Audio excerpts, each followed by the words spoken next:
He won't touch it. It's a touchback. Take over the 25, and here's their offense. Sheth, Stanley Preschool. Go Cougs. Grace Feckety, Southern Boulevard School. Kitty Garrett, Milton Avenue School. Ryan Farron, the Southern Boulevard School. Rami Deveron, the Southern Boulevard School. Sam Bergstrom, Milton Avenue School.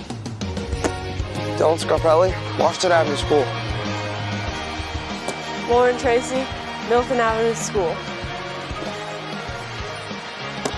Lily Pepper, Milton Avenue School. Alex Kyoto, SBS.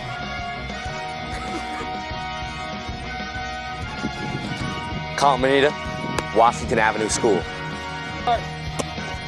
Bruce Atota, Mansfield Elementary School. Will Lynn, Milton Avenue School. Mr. Clark, Montclair State University.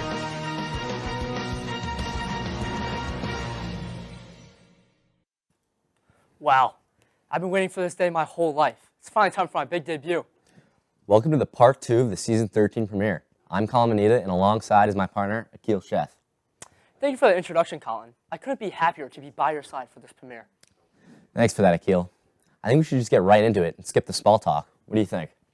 Oh yeah, I agree. This is a big episode. We gotta get it spinning.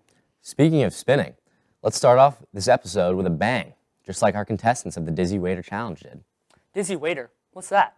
I'll show you right now. Let's check it out. Hey guys, what's up? Today we have a segment called the Dizzy Waiter Challenge. Two are going to be doing the Dizzy Waiter Challenge. So basically what they do is they spin their head on a bat 100 times in a circle, and then they have a big tray of water. There's going to be more water on there, which they have to carry to this stool. They have to carry to this stool right here. Okay, that's it. Ready? First up is Brian. Let's get it!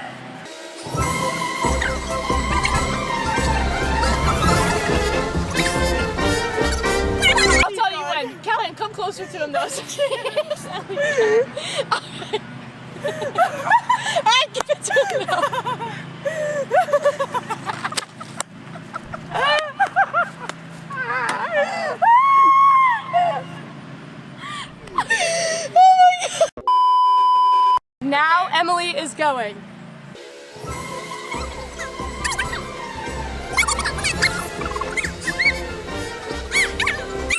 Emily, you got it.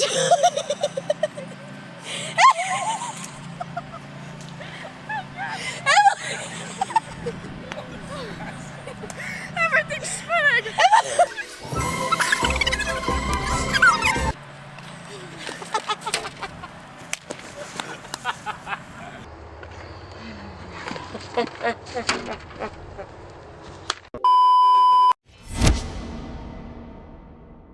Okay, round 2.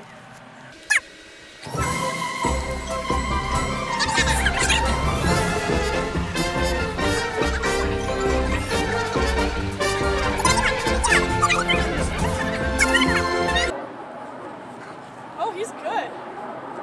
Oh, he's low-key good.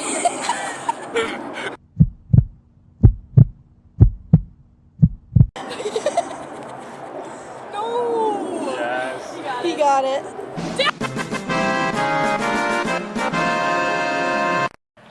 Round 3. Round 3. Let's get it.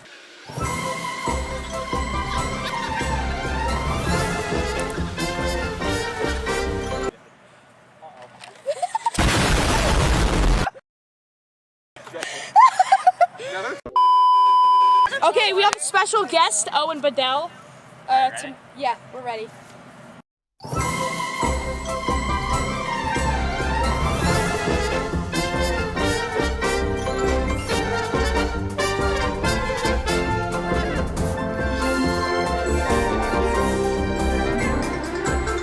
Go closer to him. Go.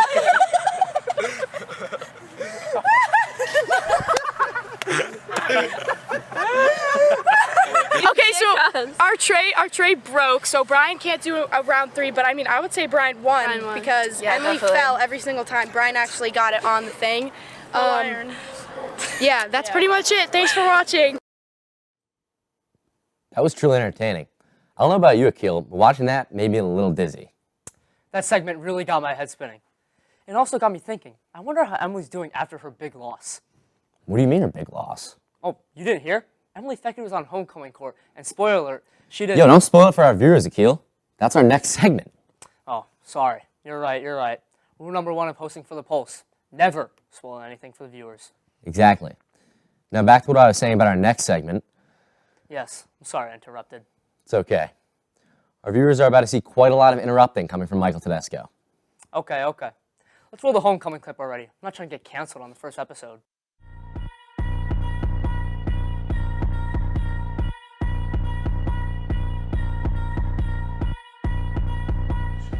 Hi, I'm Addison. I'm a senior, and I'm your homecoming queen.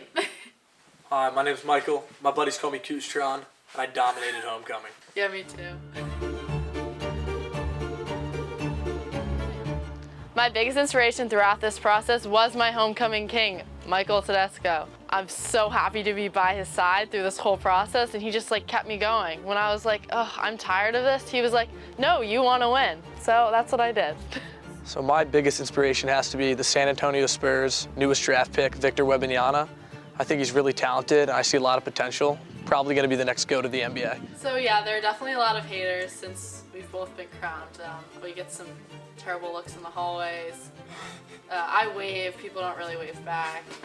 It's okay, it's what happens. We're okay with it though. Haters gonna hate. They talk online, but they silent in person. So funny. It's been a big change since becoming homecoming queen. In the past 2 days, people have just been letting me walk in front. They're opening up doors for me. People are bowing down to me in the hallways, laughing at my jokes a little louder. It's been an adjustment, but it's a good one. Honestly, it's a whole new world. People bow down to me. Fans ask for pictures. You know, I love them. Love the fans.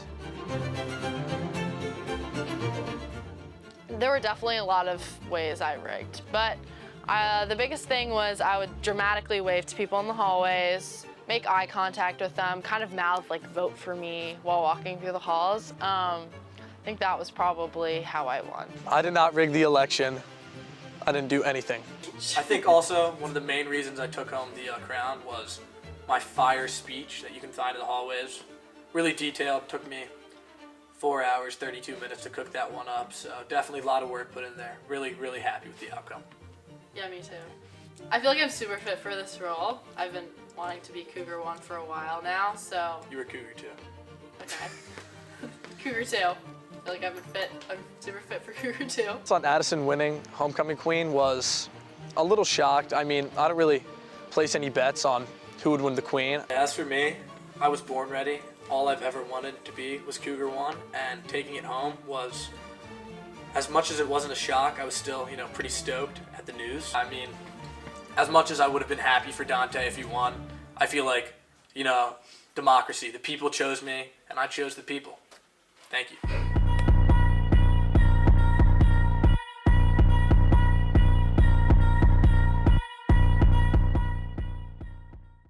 Congrats to our homecoming Cougar 1 and Cougar 2, but also to our fall athletes. Yeah, CHS Fall Sports have been having a great season this year. Do you think we should include them on this very big episode? Of course. They definitely deserve some spotlight. I wonder what we have in store for them. CHS focused on the top 5 fall sports clips. Let's roll it. This is Sports Center.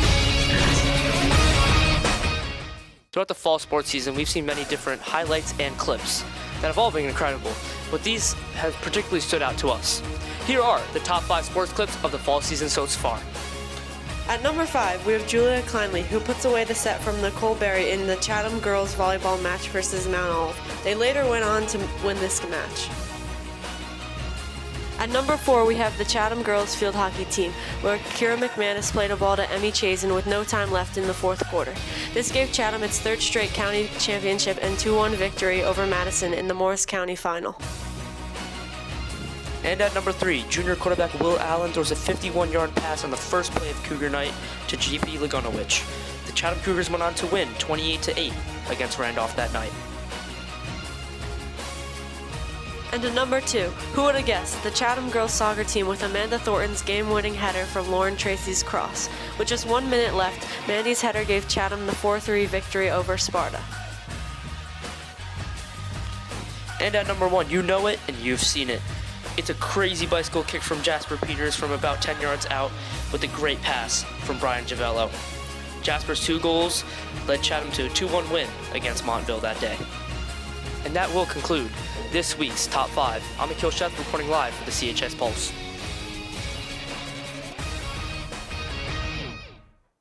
It was truly mesmerizing seeing all those talented CHS athletes complete such incredible plays. I agree. I don't know about you, Akil, but I most certainly look forward to the winter season watching all of our teams beat their opponents. Wow, Colin, we are on a roll today. Speaking of beating opponents, our next segment will be the perfect ending to this perfect episode. That's right. This next segment will have you questioning. Let's see what our teammates have in store for the question of the week.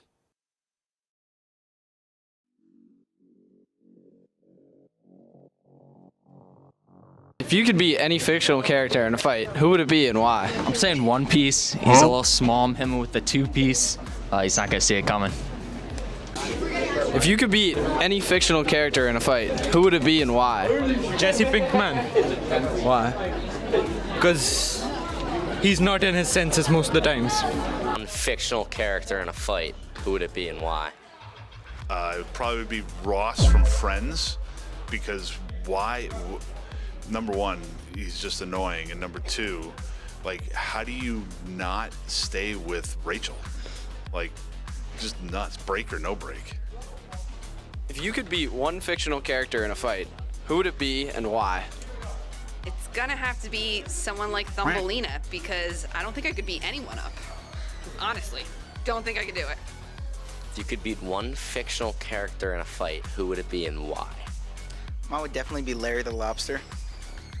Just destroy him. He's just like a little crustacean, you know? All right. I would say Mr. Krabs, so I can just take his money. Yeah, we're the crustacean crushers. Right, guys, if you could beat one fictional character in a fight, who would it be and why? I'm gonna have to go with Harry Potter. Harry Potter. Honestly, Rocky Balboa or Popeye. There's no way. I couldn't. But like if I had I'd take like. Oh man, like Horton from Horton Here's the Who. I feel like I could run around. I could run around for a while. Jonesy from Fortnite. All right, perfect. One fictional character in a fight, who would it be and why? Well, if I had to choose, I'd say probably Eric Killmonger from Black Panther. What fictional character do you think you could beat in a fight and why? Probably Thanos. I got more than just like a glove with some gems on it. I got a little bit of fortitude. I got a little bit of energy. I got a little spunk. I got a little bit of cougar pride in me, so I could take him down. All right, Bilotti. The question of the day is, if you think you could beat one fictional character in a fight, who would it be and why? Fictional character. Probably like Peppa Pig. All right. Well. I can't believe that was our last segment. Me neither. But at least we saved the best for last, right? Nah, come on now. It's only the first episode. We can't be choosing favorites already. You're right. But that does bring us to the end of the episode, unfortunately. I don't know about you, but I'm pretty sad. Yeah, it's definitely devastating. But we'll be back soon. Oh, yes, we will. We'll be back in 2 weeks. And for behind the scenes, teasers, bloopers, and more, check us out on TikTok at The Pulse Plus.